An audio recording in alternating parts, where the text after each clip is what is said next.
Hello everyone, welcome back to my channel. Friends, आज के इस वीडियो में हम लोग क्लास 10th जीव विज्ञान के सभी महत्वपूर्ण प्रश्नों को डिस्कस करने वाले हैं। जीव विज्ञान में जितने भी सारे चैप्टर्स हैं, सभी चैप्टर से रिलेटेड मोस्ट इम्पॉर्टेंट क्वेश्चंस को आज हम लोग डिस्कस करेंगे। अगर आपका साइंस का एग्ज़ाम 6 अप्रैल को है तो ये वीडियो आपके लिए बहुत ही ज़्यादा इम्पॉर्टेंट है, तो इसलिए आप वीडियो को लास्ट तक ज़रूर देखिएगा। इस वीडियो में हम लोग बहुविकल्पी और अति लघुत्तरीय प्रश्नों को डिस्कस करेंगे, तो आप वीडियो को लास्ट तक ज़रूर देखिएगा और वीडियो को लाइक कर दीजिएगा, चैनल को सब्सक्राइब कर दीजिएगा। चलिए वीडियो को स्टार्ट करते हैं। सबसे पहले हम बहुविकल्पी प्रश्नों को देखेंगे। पहला प्रश्न है, स्वपोषी पोषण के लिए आवश्यक है। स्वपोषी पोषण के लिए क्या आवश्यक है? ऑप्शन ए है कार्बन डाइऑक्साइड तथा जल, ऑप्शन बी है क्लोरोफिल, ऑप्शन सी है सूर्य का प्रकाश और ऑप्शन डी है उपयुक्त सभी। इनमें से कौन सा सही आंसर है? स्वपोषी पोषण के लिए क्या आवश्यक है? तो इसका सही आंसर होगा ऑप्शन डी, उपयुक्त सभी। ये जो तीनों लिखा है, कार्बन डाइऑक्साइड तथा जल, क्लोरोफिल, सूर्य का प्रकाश, ये तीनों स्वपोषी पोषण के लिए बहुत ही अधिक आवश्यक हैं। ठीक है, तो इसका सही आंसर होगा उपयुक्त सभी। ठीक है, नेक्स्ट क्वेश्चन देखते हैं। नेक्स्ट क्वेश्चन है, मनुष्यों में लार ग्रंथियों की संख्या होती है। मनुष्यों में लार ग्रंथियों की कितनी संख्या होती है? ऑप्शन ए है 2 जोड़ी, ऑप्शन बी है 3 जोड़ी, ऑप्शन सी है 4 जोड़ी और ऑप्शन डी है 5 जोड़ी। इसका सही आंसर क्या होगा? मनुष्यों में लार ग्रंथियों की संख्या कितनी होती है? इसका सही आंसर होगा 3 जोड़ी। ठीक है, मनुष्यों में लार ग्रंथियों की संख्या 3 जोड़ी होती है। ऑप्शन बी करेक्ट आंसर हो जाएगा। ठीक है, नेक्स्ट देखते हैं। क्वेश्चन थर्ड है, यकृत स्रावित करता है। यकृत क्या स्रावित करता है? ऑप्शन ए है लार, ऑप्शन बी है जठर रस, ऑप्शन सी है पित्त रस, ऑप्शन डी है अग्न्याशयिक रस। इसका सही आंसर क्या होगा? यकृत क्या स्रावित करता है? इसका सही आंसर होगा पित्त रस। ठीक है, ऑप्शन सी करेक्ट आंसर हो जाएगा। यकृत क्या स्रावित करता है? तो पित्त रस। ठीक है, आई होप आपको सभी क्वेश्चंस अच्छे से समझ में आ रहे होंगे। अब हम नेक्स्ट क्वेश्चन देख लेते हैं। क्वेश्चन 4 है, मानव के हृदय में कोष्ठों की संख्या होती है। मानव के हृदय में कितनी कोष्ठ होते हैं? कोष्ठों की कितनी संख्या होती है? ऑप्शन ए है 1, ऑप्शन बी है 2, ऑप्शन सी है 3 और ऑप्शन डी है 4। इसका सही आंसर क्या होगा? मानव के हृदय में कोष्ठों की संख्या होती है, इसका सही आंसर होगा 4। ठीक है, मानव के हृदय में कोष्ठों की संख्या 4 होती है। ऑप्शन डी करेक्ट आंसर हो जाएगा। ठीक है, नेक्स्ट देखते हैं। अब क्वेश्चन 5 है, द्वार कोशिकाएं पाई जाती हैं। द्वार कोशिकाएं किन में पाई जाती हैं? ऑप्शन ए है जड़ों में, ऑप्शन बी है रंध्रों में, ऑप्शन सी है वात रंध्रों में, ऑप्शन डी है उपर्युक्त सभी। तो इसका सही आंसर क्या होगा? द्वार कोशिकाएं पाई जाती हैं, इसका सही आंसर होगा रंध्रों में। ठीक है, द्वार कोशिकाएं कहाँ पाई जाती हैं? तो रंध्रों में। ठीक है, तो इसका सही आंसर हो जाएगा रंध्रों में। ऑप्शन बी करेक्ट आंसर है। तो चलिए नेक्स्ट क्वेश्चन देखते हैं। क्वेश्चन 6 है, पराग कोश में होते हैं। पराग कोश में क्या होते हैं? ऑप्शन ए है बाह्य दल, ऑप्शन बी है अंडाशय, ऑप्शन सी है अंडक और ऑप्शन डी है परागकण। तो पराग कोश में क्या होते हैं? इसका सही आंसर होगा परागकण। ऑप्शन डी करेक्ट आंसर हो जाएगा। ठीक है, पराग कोश में होते हैं तो पराग कोश में परागकण होते हैं। ठीक है, नेक्स्ट देखते हैं। क्वेश्चन 7 है, निषेचन के बाद पुष्प का कौन सा भाग फल में बदल जाता है? ठीक है, निषेचन के बाद पुष्प का कौन सा भाग फल में बदल जाता है? ऑप्शन ए है पुंकेसर, ऑप्शन बी है वर्तिका, ऑप्शन सी है अंडाशय, ऑप्शन डी है बीजांड। इसका सही आंसर क्या होगा? निषेचन के बाद पुष्प का कौन सा भाग फल में बदल जाता है? इसका सही आंसर होगा अंडाशय। ठीक है, निषेचन के बाद पुष्प का अंडाशय वाला जो भाग होता है ना, वो फल में बदल जाता है। ठीक है, करेक्ट आंसर हो जाएगा ऑप्शन सी अंडाशय। नेक्स्ट देखते हैं। क्वेश्चन 8 है, मुकुलन पाया जाता है। मुकुलन किस में पाया जाता है? कौन से पेड़ में मुकुलन, कौन से पौधे में मुकुलन पाया जाता है? कौन से पौधे में मुकुलन की प्रक्रिया होती है? ऑप्शन ए है प्लेनेरिया में, ऑप्शन बी है हाइड्रा में, ऑप्शन सी है लेशमेनिया में और ऑप्शन डी है इनमें से सभी में। इसका सही आंसर क्या होगा? मुकुलन पाया जाता है, इसका सही आंसर होगा हाइड्रा में। ठीक है, मुकुलन हाइड्रा में पाया जाता है, ऑप्शन बी करेक्ट आंसर हो जाएगा। ठीक है, आई होप आपको सभी क्वेश्चंस अच्छे से समझ में आ रहे होंगे। फ्रेंड्स, अगर वीडियो पसंद आ रही होगी तो प्लीज़ वीडियो को लाइक कीजिएगा और चैनल को सब्सक्राइब जरूर कर दीजिएगा। नेक्स्ट क्वेश्चन है, पौधों में कायिक प्रवर्धन के लिए कौन सा भाग अधिक अनुकूल है? ठीक है, आपसे पूछा जा रहा है पौधों में कायिक प्रवर्धन के लिए कौन सा भाग अधिक अनुकूल है? ऑप्शन ए है तना, ऑप्शन बी है पत्ती, ऑप्शन सी है जड़, ऑप्शन डी है प्रकलिका। इसका सही आंसर क्या होगा? पौधों में कायिक प्रवर्धन के लिए कौन सा भाग अधिक अनुकूल है? इसका सही आंसर होगा तना। ठीक है, पौधों में कायिक प्रवर्धन के लिए कौन सा भाग अधिक अनुकूल है? तो वो है तना, ऑप्शन ए करेक्ट आंसर हो जाएगा। ठीक है, नेक्स्ट देखते हैं। नेक्स्ट क्वेश्चन है, डीएनए पाया जाता है, डीएनए कहाँ पाया जाता है? ऑप्शन ए है कोशिका द्रव्य में, ऑप्शन बी है केंद्रक द्रव्य में, ऑप्शन सी है केंद्रिका में और ऑप्शन डी है केंद्रक में। ठीक है, इसका सही आंसर क्या होगा? डीएनए कहाँ पाया जाता है? इसका सही आंसर होगा कोशिका द्रव्य में। ठीक है, डीएनए कोशिका द्रव्य में पाया जाता है, ऑप्शन ए करेक्ट आंसर हो जाएगा। ठीक है, नेक्स्ट देखते हैं। नेक्स्ट क्वेश्चन है, समजात अंगों का उदाहरण है। समजात अंगों का उदाहरण आपको बताना है। ऑप्शन ए है हमारा हाथ तथा कुत्ते के अग्रपाद, ऑप्शन बी है हमारे दांत तथा हाथी के दांत, ऑप्शन सी है आलू एवं घास के ऊपरी भूस्तरी, ऑप्शन डी है उपर्युक्त सभी। इसका सही आंसर होगा उपर्युक्त सभी। ये तीनों समजात अंगों के उदाहरण है, तो इसलिए इसका करेक्ट आंसर हो जाएगा ऑप्शन डी उपर्युक्त सभी। ठीक है, नेक्स्ट क्वेश्चन देखते हैं। नेक्स्ट क्वेश्चन है, विकासीय दृष्टिकोण से हमारी किससे अधिक समानता है? ठीक है, विकासीय दृष्टिकोण से हमारी यानी मानव की किससे अधिक समानता है? मानव किससे सबसे अधिक मिलता जुलता है?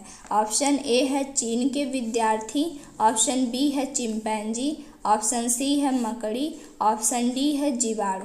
इसका सही आंसर क्या होगा? विकासीय दृष्टिकोण से हमारी किससे अधिक समानता है? इसका सही आंसर होगा चिंपैंजी। चिंपैंजी से मानव बहुत ही अधिक मिलता जुलता है, ऑप्शन बी करेक्ट आंसर हो जाएगा। ठीक है, नेक्स्ट क्वेश्चन देखते हैं। नेक्स्ट क्वेश्चन है, जाइगोट के गुणसूत्रों की संख्या होती है। जाइगोट के गुणसूत्रों की कितनी संख्या होती है? ऑप्शन ए है 4x, ऑप्शन बी है 3x, ऑप्शन सी है 2x, ऑप्शन डी है x। इसका सही आंसर क्या होगा? जाइगोट के गुणसूत्रों की संख्या होती है, इसका सही आंसर होगा 2x। ठीक है, जाइगोट के गुणसूत्रों की संख्या होती है 2x। ठीक है, नेक्स्ट देखते हैं। क्वेश्चन 14 है, मेंडल के अनुसार मटर के बौने पौधे का जीन प्रारूप होता है। मेंडल के अनुसार मटर के बौने पौधे का जीन प्रारूप होता है। ऑप्शन ए है दोनों कैपिटल टी, ऑप्शन बी है पहला कैपिटल दूसरा स्मॉल और ऑप्शन सी है दोनों स्मॉल टी और ऑप्शन डी है पहला स्मॉल टी और दूसरा कैपिटल टी। इसका सही आंसर क्या होगा? इसका सही आंसर होगा दोनों स्मॉल टी। मेंडल के अनुसार मटर के बौने पौधे का जीन प्रारूप होता है तो दोनों स्मॉल टी रहेगा। ठीक है, नेक्स्ट क्वेश्चन देखते हैं। नेक्स्ट क्वेश्चन है, विज्ञान की वह शाखा जिसमें जीवाश्मों का अध्ययन होता है कहलाता है। विज्ञान की वह कौन सी शाखा है जिसमें जीवाश्मों का अध्ययन होता है, जिसमें जीवाश्मों के बारे में पढ़ा जाता है? ऑप्शन ए है इकोलॉजी, ऑप्शन बी है इथोलॉजी, ऑप्शन सी है पैलियोंटोलॉजी, ऑप्शन डी है बायोलॉजी। इसका सही आंसर क्या होगा? विज्ञान की वह शाखा जिसमें जीवाश्मों का अध्ययन होता है, इसका सही आंसर होगा पैलियोंटोलॉजी। ऑप्शन सी करेक्ट आंसर है। ठीक है, पैलियोंटोलॉजी में जीवाश्मों का अध्ययन होता है। ठीक है, तो आई होप आपको सभी क्वेश्चंस अच्छे से समझ में आए होंगे। ये था बहुविकल्पी प्रश्न। सारे प्रश्न बहुत ही ज़्यादा इम्पोर्टेंट थे, तो आप एक भी क्वेश्चंस को मिस मत कीजिएगा और भूलिएगा मत। सबको अच्छे से नोट करके और लर्न करिएगा। ठीक है, अब हम देखेंगे अति लघुत्तरी प्रश्न।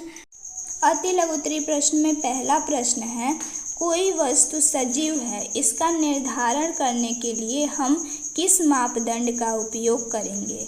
कोई वस्तु सजीव है, इसका निर्धारण करने के लिए हम किस मापदंड का उपयोग करेंगे। किस तरह से हम पता लगाएंगे कि ये वस्तु सजीव है। इसका आंसर देख लेते हैं। कोई वस्तु सजीव है, इसका निर्धारण करने के लिए हम सजीवों के लक्षण मापदंड का उपयोग करेंगे। अर्थात हम देखेंगे कि उसमें गति हो रही है या नहीं, वृद्धि हो रही है या नहीं, श्वसन क्रिया हो रही है या नहीं आदि।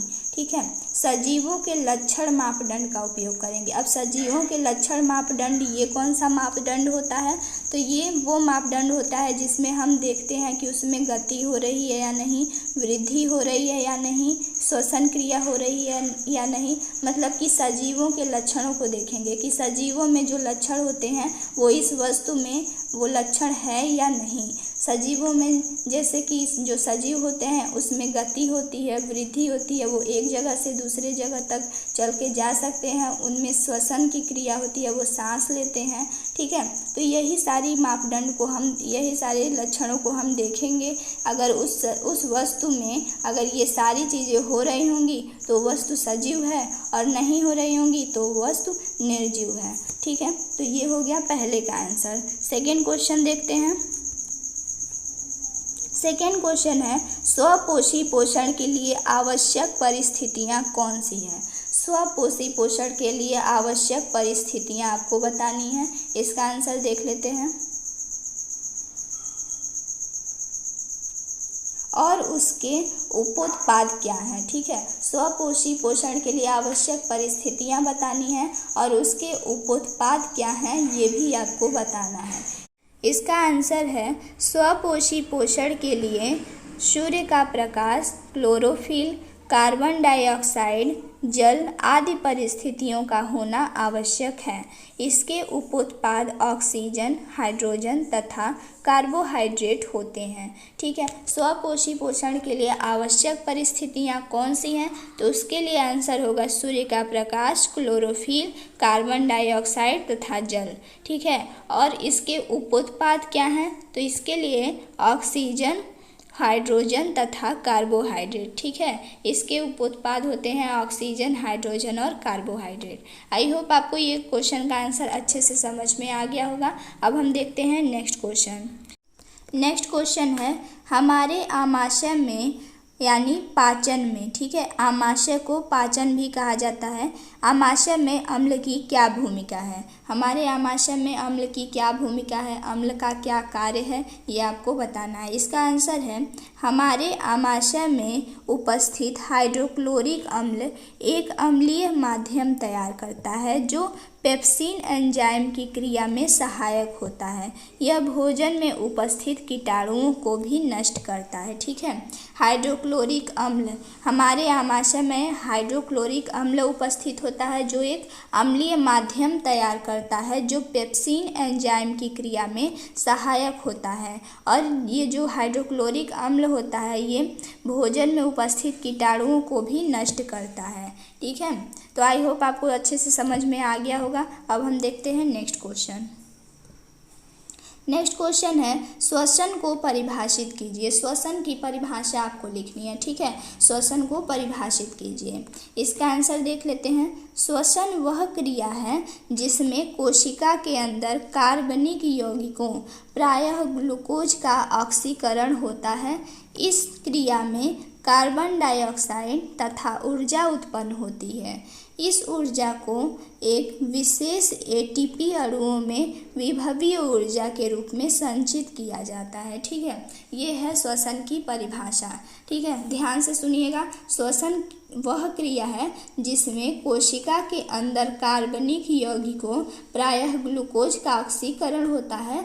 इस क्रिया में कार्बन डाइऑक्साइड तथा जल उत्पन्न होती है। ठीक है, श्वसन क्रिया में कार्बन डाइऑक्साइड तथा ऊर्जा उत्पन्न होती है। इस ऊर्जा को विशेष एटीपी अणुओं में विभवीय ऊर्जा के रूप में संचित किया जाता है। ठीक है, आई होप अच्छे से समझ में आ गया होगा आपको। अब हम देखते हैं नेक्स्ट क्वेश्चन। नेक्स्ट क्वेश्चन है, मनुष्यों में ऑक्सीजन तथा कार्बन डाइऑक्साइड का परिवहन कैसे होता है। ठीक है, मनुष्य में ऑक्सीजन तथा कार्बन डाइऑक्साइड का परिवहन किस प्रकार होता है ये आपको बताना है। ठीक है, सबसे पहले मनुष्यों में ऑक्सीजन का परिवहन हमारे रुधिर में उपस्थित वर्णक यानी हीमोग्लोबिन वायु में उपस्थित ऑक्सीजन से बंध जाता है तथा उसे फेफड़ों तक ले जाता है, जहां से वह सभी कोशिकाओं को पहुंचा दी जाती है। ठीक है, मनुष्यों में ऑक्सीजन का परिवहन किस प्रकार होता है, तो हमारे रुधिर में उपस्थित वर्णक हीमोग्लोबिन वायु में उपस्थित ऑक्सीजन से बंध जाता है तथा उसे फेफड़ों तक ले जाता है, जहां से वह सभी कोशिकाओं को पहुंचा दी जाती है। ठीक है, और मनुष्य में कार्बन डाइऑक्साइड का परिवहन कैसे होता है ये देख लेते हैं। कार्बन डाइऑक्साइड गैस जल में घुलनशील होने के कारण रुधिर में घुल जाती है। ठीक है, कार्बन डाइऑक्साइड गैस जो होती है वो जल में घुलनशील होती है यानी जल में घुल जाती है। उसी प्रकार रुधिर में भी यह घुल जाती है तथा श्वसन द्वारा शरीर से बाहर निकाल दी जाती है। ठीक है, हम लोग ऑक्सीजन ग्रहण करते हैं और कार्बन डाइऑक्साइड छोड़ते हैं, तो वही यहाँ पे बताया गया कि कार्बन डाइऑक्साइड गैस जल में घुलनशील होती है, इसके कारण वह रुधिर में घुल जाती है तथा श्वसन के द्वारा शरीर से बाहर निकाल दी जाती है। ठीक है, समझ में आ गया। अब हम देखते हैं नेक्स्ट क्वेश्चन। नेक्स्ट क्वेश्चन है, पौधे सजीव होते हैं क्यों, स्पष्ट कीजिए। पौधे सजीव होते हैं ऐसा क्यों कहा जाता है, स्पष्ट करना है आपको। आखिर पौधे चल नहीं सकते तो आखिर सजीव कैसे होते हैं। कोई भी सजीव वस्तु एक स्थान से दूसरे स्थान तक गति करती है, पर पौधे एक स्थान से दूसरे स्थान तक गति नहीं करते, तो भी वो सजीव कैसे हो सकते हैं, स्पष्ट करना है आपको। पौधे में मनुष्य की ही तरह ऑक्सीजन लेने एवं कार्बन डाइऑक्साइड छोड़ने की क्षमता होती है। ठीक है, जिस प्रकार हम लोग मनुष्य ऑक्सीजन लेते हैं, कार्बन डाइऑक्साइड छोड़ते हैं, उसी तरह उनमें भी पौधों के अंदर भी यह क्रिया होती है, बस वो कार्बन डाइऑक्साइड हमसे लेते हैं और ऑक्सीजन हमें देते हैं। ठीक है, पौधों में मनुष्य की ही तरह प्रकाश संश्लेषण के माध्यम से अपने भोजन का निर्माण करते हैं। पौधे भी मनुष्य की तरह प्रकाश संश्लेषण के माध्यम से अपना भोजन तैयार करते हैं, जो उनकी वृद्धि में सहायक होता है। इसी की वजह से अपने भोजन प्रकाश संश्लेषण के द्वारा वो तैयार करते हैं, जो उनके वृद्धि यानी ग्रोथ में सहायक होता है। इस कारण हम कह सकते हैं कि पौधे भी सजीव होते हैं। सिर्फ गति नहीं होती है, बाकी सारी प्रक्रियाँ जो मनुष्य में होती हैं वो भी पौधों में क्रियाएं होती हैं। वो भी अपना भोजन बनाते हैं, ग्रहण करते हैं, वो बढ़ते हैं, उनके आकार में, उनके बनावट में वृद्धि होती है, जिसके कारण हम कह सकते हैं कि पौधे भी सजीव होते हैं। ठीक है, आई होप आपको अच्छे से समझ में आ गया होगा। अब हम देखते हैं नेक्स्ट क्वेश्चन। क्वेश्चन 7 है, पुमंग एवं जायांग के अंतर स्पष्ट कीजिए। ठीक है, पुमंग और जायांग के बीच क्या अंतर है ये आपको बताना है। इसका आंसर है, पुमंग पुष्प के नर जननांग है, जबकि जायांग पुष्प के मादा जननांग है। ठीक है, इन दोनों के बीच सिर्फ यही अंतर है कि पुमंग जो है वो पुष्प का नर जननांग है और जायांग जो है वो पुष्प का मादा जननांग है। ठीक है, आई होप आपको समझ में आ गया होगा। नेक्स्ट देखते हैं। नेक्स्ट क्वेश्चन है, ऋतुस्राव क्यों होता है। ठीक है, ऋतुस्राव क्यों होता है ये आपको बताना है। इसका आंसर देख लेते हैं। इसका आंसर है, यदि अंडाणु का निषेचन नहीं होता है तो वह एक दिन बाद नष्ट हो जाता है। ठीक है, अंडाणु का निषेचन जब नहीं होता है तो वह एक दिन के बाद नष्ट हो जाता है। गर्भाशय भी निषेचित अंडाणु को प्राप्त करने की तैयारी करता है। निषेचन नहीं होता है तो वो नष्ट हो जाता है, लेकिन जो गर्भाशय होता है निषेचित अंडाणु को प्राप्त करने की तैयारी करता है। गर्भाशय की दीवार मोटी तथा स्पंजी हो जाती है, लेकिन निषेचन न होने पर ये धीरे धीरे टूटती हैं। ठीक है, गर्भाशय की जो दीवार होती हैं वो स्पंजी और मोटी हो जाती हैं, लेकिन जब अंडाणु का निषेचन नहीं होता है तब ये धीरे धीरे टूट जाती हैं और रुधिर व म्यूकस के रूप में योनि मार्ग से बाहर निकलती हैं। इस प्रक्रिया को रजोधर्म या ऋतुस्राव कहते हैं। ठीक है, ऋतुस्राव को रजोधर्म प्रक्रिया भी कहा जाता है। ठीक है, तो नेक्स्ट अब देखते हैं। नेक्स्ट क्वेश्चन है, परिवार नियोजन से आप क्या समझते हैं? छोटे परिवार के महत्व को समझाइए। ठीक है, परिवार नियोजन से आप क्या समझते हैं ये पूछा जा रहा है आपसे, और छोटे परिवार के महत्व को भी समझाना है। इसका आंसर है परिवार कल्याण हेतु बच्चों की संख्या सीमित कर परिवार को नियोजित करने की प्रक्रिया को परिवार नियोजन कहते हैं। ठीक है, परिवार कल्याण हेतु एक परिवार में कितने बच्चे होने चाहिए ये संख्या सीमित है। ठीक है, ये संख्या निर्धारित है कि एक परिवार में कितने बच्चों की संख्या कितनी होनी चाहिए, इसी प्रक्रिया को परिवार नियोजन कहते हैं। यदि परिवार में बच्चों की संख्या सीमित होगी तो वह परिवार अधिक सुखी जीवन तथा अच्छा रहन सहन रख सकेगा। ठीक है, तो ये हो गया छोटे परिवार का महत्व। ठीक है, अब हम देखते हैं नेक्स्ट क्वेश्चन। नेक्स्ट क्वेश्चन है, पुनरुद्ध भवन का क्या तात्पर्य है? ठीक है, पुनरुद्ध भवन का मतलब क्या होता है ये आपको समझाना है। पुनरुद्ध भवन क्या होता है? ठीक है, स्पंज, हाइड्रा आदि जीवों को 2 या 2 से अधिक भागों में काटने पर प्रत्येक भाग अपनी कमियों को पूरा करके एक पूर्ण जीव बना लेता है। ठीक है, ये जो स्पंज और हाइड्रा होते हैं आदि जीवों में 2 या 2 से अधिक भागों में काटने पर एक पेड़ है उसे 2 या 2 से अधिक भागों में जब काट दिया जाए तो वो अपनी कमियों को पूरा करके, मान लीजिए ये एक पेड़ है उसको 2 भागों में काट दिया गया। ठीक है, अब एक भाग यहाँ आया, एक भाग यहाँ आया, ये 2 पेड़ हो गए।